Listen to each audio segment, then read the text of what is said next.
Hello. It's been since September 2023 since I've done a video.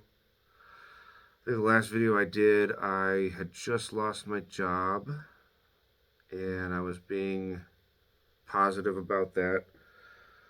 I still don't technically have I don't work for a corporation. I don't have a job like that. Not that I wouldn't. I have some things that I really would like to do as far as work environment goes. But right now, what's happening is I just got put on a program to help take care of my mother. I live with my parents, and my mother and father both, need assistance. And since I live here, I can get paid for that. So my state, has this program that you sign up for. So I got approved with my mom, and I'm trying to get my dad. Um, I'm trying to get it to where my dad is on the program too. I was doing some work for an interior designer, but I'm I'm done trying to talk her into it being a good idea. Like the first week she was like, "I don't know if this is a good idea." And it's like, "I didn't ask for this. You asked me to do this." But like, I'm here. I think it's a good idea. You think you're ready, then let's do it. Like, and so, we worked together for about, honestly, it like total work probably about 5, not quite 6 weeks, and only about 3 days per week. And it just got to a thing where I'm just tired of trying to talk her into it. I mean, I'm not going to deal with that. Like, oh, it's, she was just coming up with reasons why it's a bad idea, and I was done coming up with reasons why it wasn't, you know? And it's just kind of like any kind of relationship. Like, if I have to talk you into being my friend, if I have to talk you into being my girlfriend, if I have to talk you into, coming to hang out with me, then it's just not worth my time. You know what I mean? There are plenty of people in this world who would like to have me as a part of their team, so I just gotta find those people, you know. My value will not be determined by somebody else's perspectives, you know. And I care a lot about that girl. She's a good chick, but I've never met somebody who is so uncertain of their decisions. I've yeah, never. I've never met anybody so uncertain of their own decisions. Um, on another note,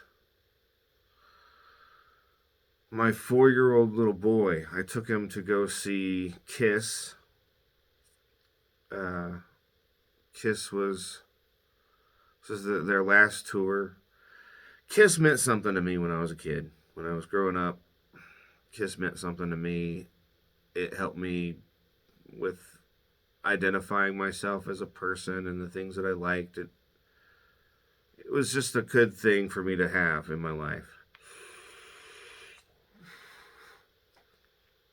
And this is their last tour, so I've been planning all year with my nephew that me, my son, my brother, his wife, and my nephew and my 2 nieces, we would all go see Kiss together as a family. And we have this great time. Uh, it was good. It was fun. And then we got a Lyft to drive to, because we all came together in a Lyft. We went and we met at my nephew's house. We left our cars there. We got in a Lyft. We went downtown Indianapolis. And then we got a lift back, or well, we were getting a lift back to my nephew's house to get our cars and go home. And I'm putting my son into this lift, and the motherfucker just took off driving. So like, I'm putting Gavin in he's in a Buick Enclave. I'm putting him in this, and my nephew is trying to grab him and pull him up, and the dude just takes the fuck off. Like, goes from 0 to driving as if he was a getaway driver for some sort of crime. Insane. Dome light is on in the car, doors wide open. He didn't, when I would imagine if you're providing a service like this, you would turn around and make sure that everybody's in your car. You turn and you look. All right, doors closed, everybody in, we're ready to go. Let's go. That's what I would do. Now, this motherfucker, none of that. He just took the fuck off. Threw me and my son out onto the pavement. And this son of a bitch ran over my child's legs. Ran over his knees. His knees were, if these are his knees, right, left leg, right leg, if these are his knees and these are his legs, Gavin's like this and on the ground like this. And he runs over him. And that has been seriously emotionally fucking tragic. He can walk, he's fine. He didn't break anything, thank God. He went to the hospital. They gave him some pain medicine. But I feel like I fucked up. And I didn't do anything. I mean, it's not me, but like I can't help but like blame myself. And how everything was fine and then all of a sudden it wasn't. I've done a lot of self work. I used to have these really bad intrusive thoughts that like, just a bad shit happening to my kid that would probably never happen, and there's no reason to even think about it, but I would think about like, it's not like I would do it on purpose. It would just, I would get these like, it's like I said, intrusive thoughts, and I would think about something awful happening to my kid, and I got past those thoughts, with some help with the therapist that I was seeing, and I got past that stuff. And now it's like, it's all over again, and I think about the whole thing happening, all of it that did happen, it like, I at least 2 to 3 times a day, if not more. That's like this burst of like furiousness. I'm so pissed off. Like I'm not like actively out towards anybody, but I just be sitting there watching something, and all of a sudden I just like get this jolt of like, God, I hate that motherfucker. Like, why did this have to happen? Maybe you don't know. I mean, it's not. It's not fun. And like, it's like my little boy.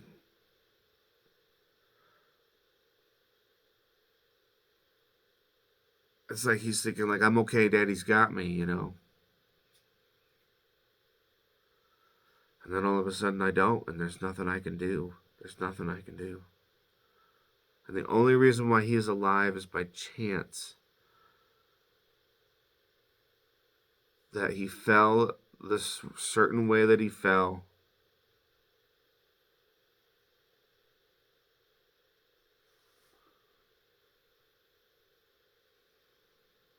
And I'm just lucky. I mean, as unlucky as it is, I'm lucky. I wanted to, I had to talk him into going to the circus the next weekend, which was even lucky that he was able to go, but he was. But it was, I was like, we're going to go to the circus. And he was like, I don't want to go. And I was like, why don't you want to go? And he said, because I don't want to see that Uber driver. He called him an Uber driver because that's what we were calling him. We didn't realize it was a Lyft driver. But either way, I don't want to see that Uber driver. So, like, there's definitely, like, some PTSD going on with my kid there. He's probably never going to use Uber in his life, and it wasn't even Uber that did it, Um,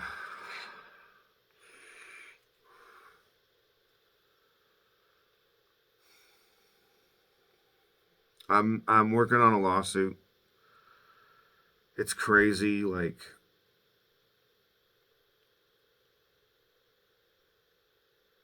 I contacted a law firm, and they're taking fucking forever to do anything.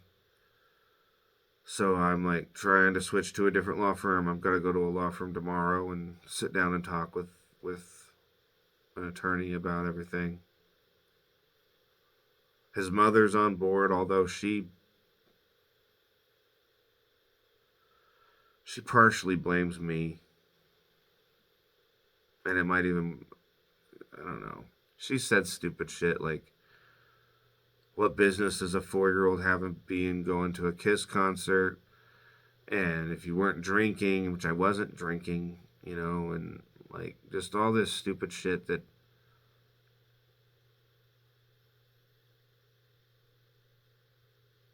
I think she wants me to feel bad because she used to fuck up a lot.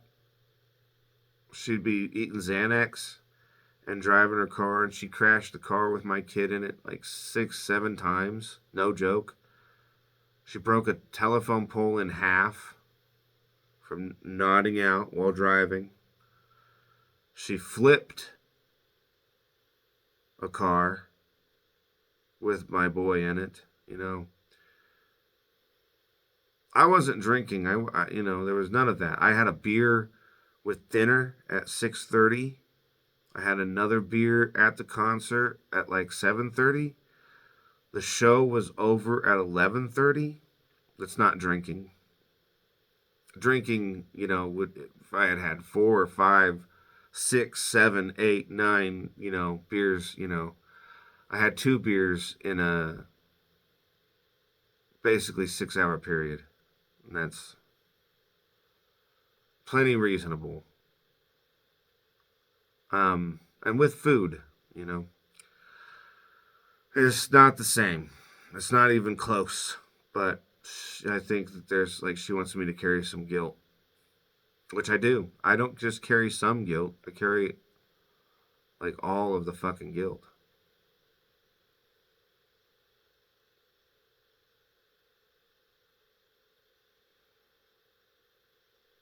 And I just want my little boy and my relationship to be okay. And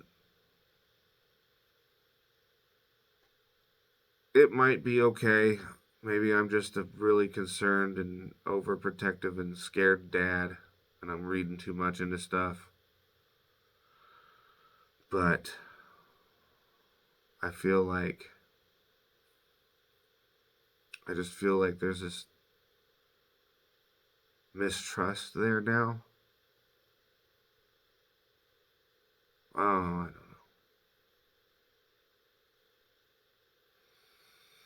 I love that little boy so much. And this dude's carelessness and negligence almost took him from me.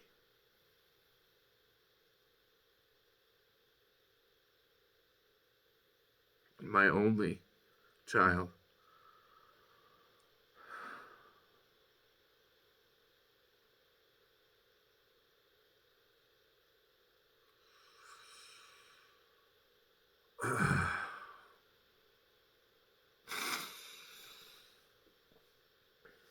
But we're going to get through it. I get to work with my child. I get to be with my child. I get to have my child. And so I will continue to be in his life and continue to work on our relationship forever. I'm thankful that I get to have that.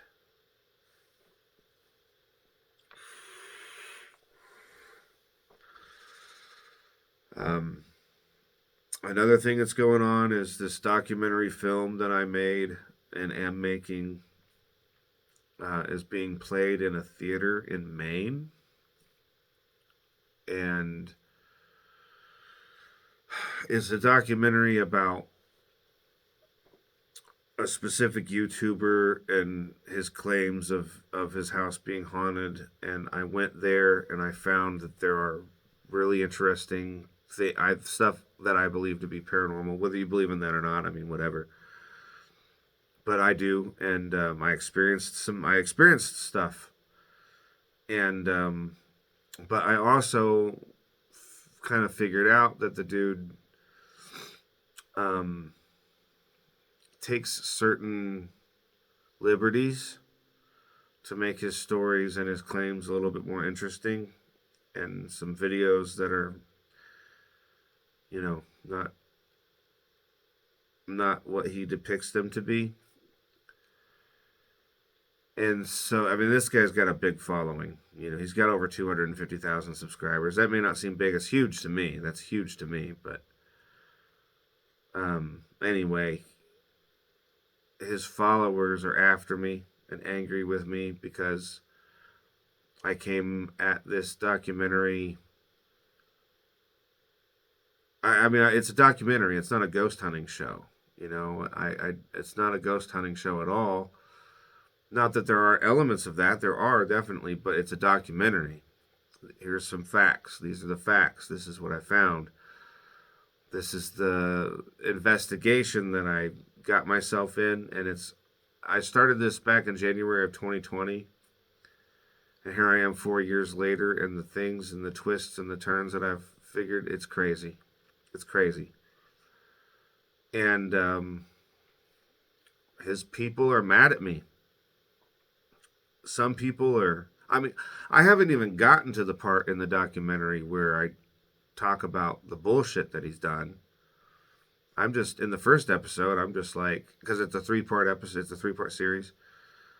In the first episode, and that's all that's available to the public right now, I'm talking like, I'm advocating for the guy, but I'm suspicious. And because I'm suspicious of the things that he says and does, well, that labels me the bad guy. And then I got involved with, I found a person that worked with the guy on his channel and has an opposing opinion. And so I reached out to him, and that really set off his followers. And the people that got my film in the theater in the first place, they're also in the second episode. They're getting scared because they're afraid of violence, like someone getting crazy and acting a fool out there. And it's like, man, like, you guys have me coming out there to do this. Like, back me up. Like, they're afraid to be there and afraid to be in the Q&A, because there's a Q&A that's going to happen afterwards, and they're getting anxiety about it. And it's like, I understand that, but like 3 months ago, I wasn't doing this. I wasn't going to be in a theater in Maine, and now all of a sudden you're doing all this stuff and making it happen, and now that it's happening, you're getting scared. So I guess I have to be a leader. I have to be a leader, but again, it's like I don't want to have to try and talk people into shit. Just have my back, for God's sake.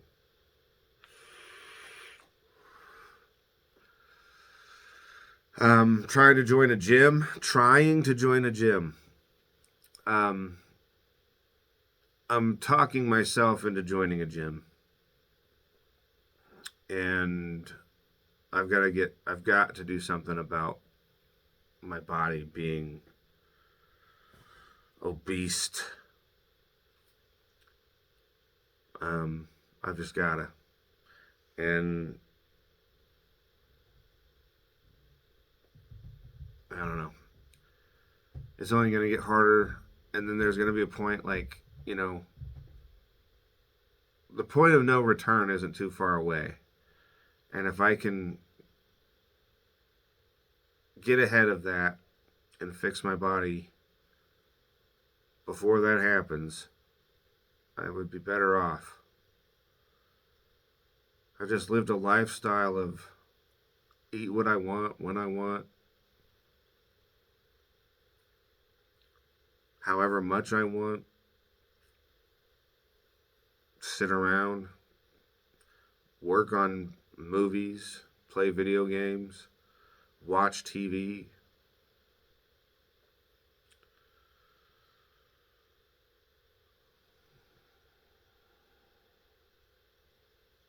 I guess that's part of why I feel like a loser. I mean, I don't feel like I did when I started this channel, where I was just like in the pit of it, and just I feel like I'm a fucking loser. I don't feel like that. I feel better. I definitely feel like I'm not where I'm supposed to be in my life, but I'm making steps emotionally, mentally, and now it's time for the physical changes. And I think that's, I guess, the best way to go about it at all is to attack it in stages rather than I'm going to quit smoking, I'm going to start eating right, I'm going to go exercise every day, and I'm going to insert activity here. Like we overwhelm ourselves because we know what we're capable, we believe we're capable of things, and we are, but all at once it's just so much. And right now, excuse me, I'm trying to let life guide me, but be more mindful about myself and give myself opportunities instead of waiting for opportunities to come looking, come knocking. Make opportunities happen. So, yeah, that's what's going on with me. I've seen new subscribers popping in, and that's amazing because I didn't, I'm not even really trying to do any of that. I just wanted to start making a video log and something that's virtually effortless when it comes to making a video, because I have these other endeavors that take up more time, and sometimes I just like sitting here talking, you and me. It feels good to just sit down and talk with you. I guess it's pretty one-sided because I'm doing all the talking, but I guess sometimes we just need somebody to listen.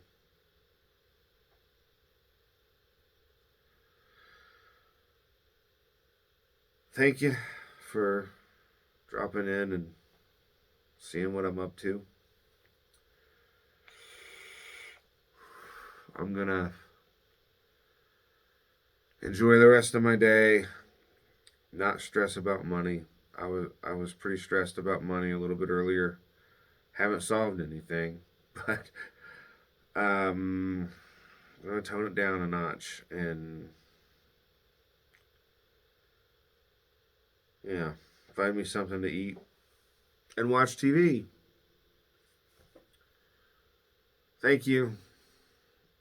It really does mean the world to me that you sit here with me like this. I appreciate you. You have a good day.